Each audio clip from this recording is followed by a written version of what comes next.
What's going on, guys? I have this yard machine motor, snowblower in here with the Tecumseh motor, 8 horsepower, and customer states he was trying to start it just to make sure it ran for the season, and it just locked up, and he was using the electric start when it happened, and now you can see I'm getting no pull, and I just took the pull cord assembly off, and I can't move it with my hands either. Now, before I was able to get it to budge a little bit, so what I want to do is, before I even check, I can't check if the piston's going up or down. You know, if the crank was broken, if the rod was broken, I'd expect to get some movement in there. I'd even be able to take the spark plug out and push the piston down. But before I do that, so I just wanted to pull the start off to see what it looked like. That's why you can still see the old screws in here. And this is what the starter looks like. So to me, obviously that's not starting, but you know, my guess is the teeth broke off of here on the flywheel and got jammed down inside underneath the cover here. So you know, this might oftentimes get mistaken for, you know, a blown motor, broken rod, whatever, or a seized piston. But my bet is those teeth are down somewhere inside that motor, and I want to make sure that underneath that flywheel, I want to take this cover off, the flywheel cover, and see if I can loosen this motor up and see if it's just pieces in there.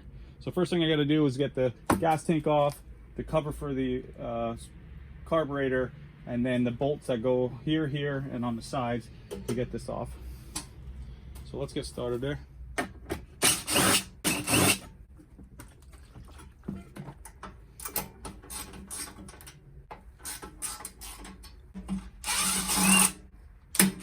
All right, there's one more down here.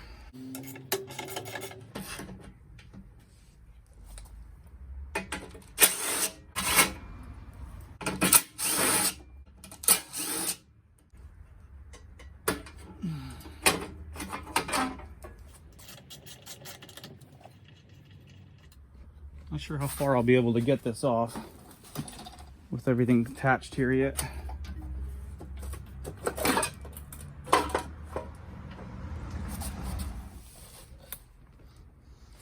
All right, so I can already see a bunch of pieces down underneath here. What I'm imagining is possibly a couple of things here at where the coil and the magnet meet. My guess is the magnet has picked up a couple of pieces of the teeth, and now it's got stuck. It got stuck right at the coil. Yep. So there it moved.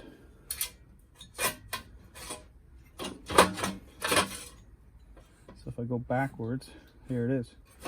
Now look at all these teeth. All these teeth from the starter stuck on the magnet and getting caught on the coil. So now it spins by.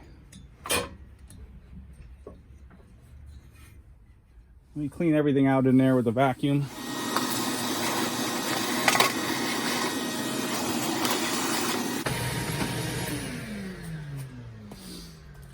All right, so now we know it moves. Let me kind of just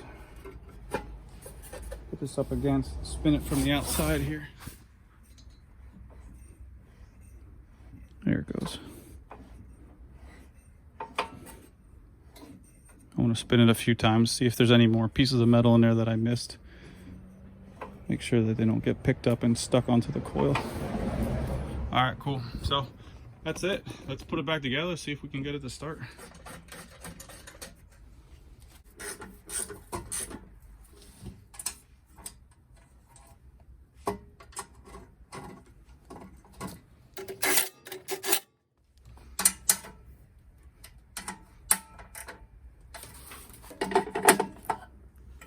Now the pull cord assembly and the 4 nuts. Some of these are nuts, sometimes these are nuts, sometimes these are bolts.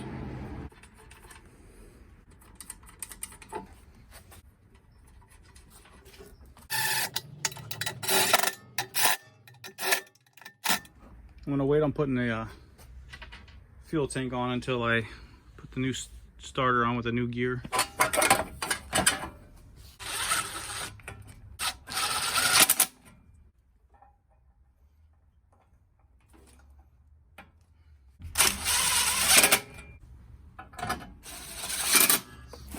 I'm going to cut it there for a second. I'm going to replace the gear on here. I'll put a link up here in the video to another video where I replace this gear. I usually just keep one on stock. Yeah, the aftermarket one works perfectly fine.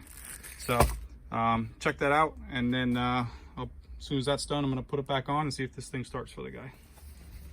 All right, just got done putting the starter on. See it under there. And just got to put the button back on.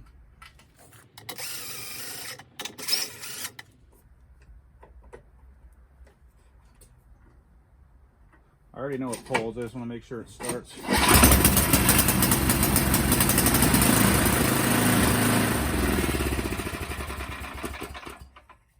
Alright, so we know it starts. Sounds like it has some bad feel in there, but let's see if the electric start works.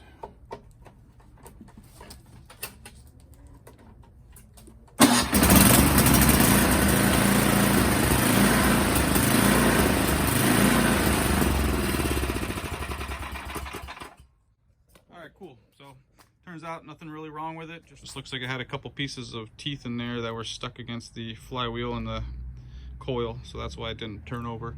So, you know, crisis avoided. Got that new starter gear on there, so should be ready to go. I might have to clean the carb on this. Looked like a little dirt kind of grime coming out of there. So thanks for watching, guys. Make sure you check out my other stuff, and I'll catch you guys soon.